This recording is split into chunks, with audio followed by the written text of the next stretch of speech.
केंद्र सरकार की जन कल्याणकारी नीतियों को लोगों तक पहुंचाने के लिए हिमाचल में बीजेपी की ओर से दीवार लेखन कार्यक्रम शुरू किया गया और इसी कड़ी में सोलन में भी युवा मोर्चा की ओर से दीवार लेखन कार्यक्रम आयोजित किया गया।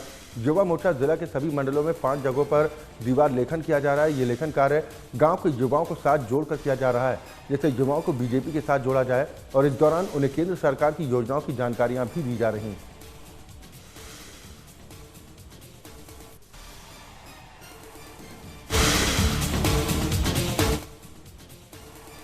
संसद के बजट सत्र का आज आखिरी दिन था। आज संसद में राम मंदिर पर धन्यवाद प्रस्ताव पेश किया गया। इस पर सभी नेताओं की ओर से अपने अपने तर्क रखे गए, भाषण दिया गया। इस दौरान प्रधानमंत्री मोदी ने कहा कि देश में रिफॉर्म, परफॉर्म और ट्रांसफॉर्म बहुत कम होता है। हमने बहुत कम देखा है कि रिफॉर्म भी हो, परफॉर्म भी हो और अब ट्रांसफॉर्म होते हुए भी हम अपने सामने देख पाते हैं। 17वीं लोकसभा में आज देश ये अनुभव कर रहा है। मुझे विश्वास है कि देश 17वीं लोकसभा को जरूर आशीर्वाद देता रहेगा।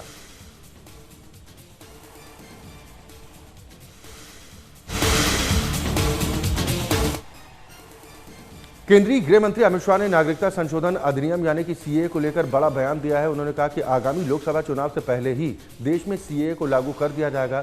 गृह मंत्री ने कहा कि इस संबंध में नियम जारी करने के बाद लोकसभा चुनाव से पहले नोटिफिकेशन जारी किया जाएगा। उन्होंने कहा कि सीएए को लेकर कुछ लोगों को ज़्यादा जानकारी नहीं है। उन्होंने ये भी कहा कि सीएए से किसी की भी नागरिकता नहीं छिनेगी। देश में मुस्लिम समाज के लोगों को डराने का काम किया गया है।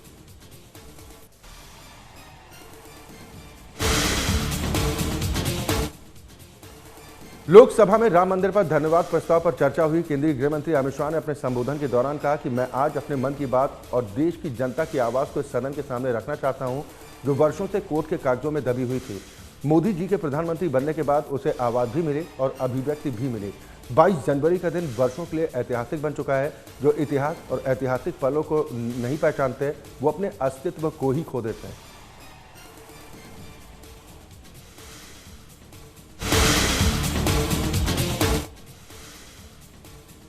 संसद के बजट सत्र का आज आखिरी दिन था। सत्र के आखिरी दिन लोकसभा में राम मंदिर पर धन्यवाद प्रस्ताव पेश किया गया, जिस पर चर्चा करते हुए बीजेपी सांसद सत्यपाल सिंह ने कहा कि मेरा सौभाग्य है कि मुझे 22 जनवरी को संसद के अंदर अयोध्या में राम मंदिर के निर्माण और भगवान राम की प्राण प्रतिष्ठा के बारे में बोलने का अवसर मिला।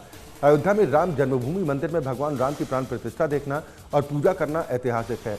बता दें कि पिछले महीने की 22 जनवरी को राम मंदिर में रामलला की प्राण प्रतिष्ठा का दिव्य और भव्य आयोजन किया गया था।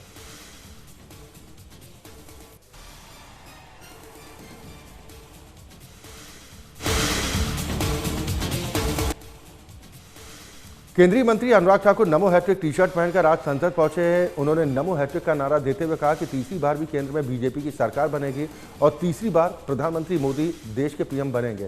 केंद्रीय मंत्री अनुराग ठाकुर ने कहा कि राम मंदिर तो हमारे लिए आस्था का केंद्र था भी, है भी और हमेशा रहेगा। अयोध्या में राम जन्मभूमि मंदिर में भगवान राम की प्राण प्रतिष्ठा देखना और पूजा करना ऐतिहासिक है। उन्होंने कहा कि केंद्र सरकार देश के लोगों की भावनाओं को जानती है और देश को भी मोदी सरकार की योजनाओं पर पूरा भरोसा है।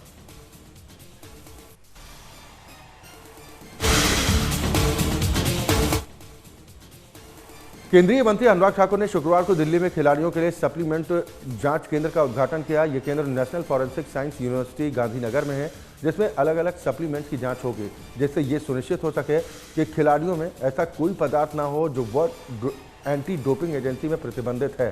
कार्यक्रम के दौरान केंद्रीय मंत्री अनुराग ठाकुर ने कहा कि अब तक न्यूट्रिशन सप्लीमेंट की जाँच की कोई सुविधा नहीं थी, लेकिन अब वो भी हो चुकी। इससे देश भर के जिम में अगर कोई खराब सप्लीमेंट मिलते हैं, पावर इनहेंस कोई मिलते हैं, तो उसको भी चेक किया जा सकता है।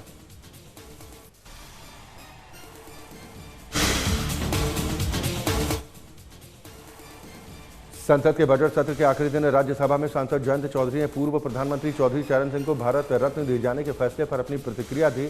उन्होंने प्रधानमंत्री नरेंद्र मोदी का आभार व्यक्त करते हुए फैसले पर खुशी जाहिर की। जयंत चौधरी ने कहा कि पीएम मोदी के नेतृत्व में चौधरी चरण सिंह को भारत रत्न मिला है।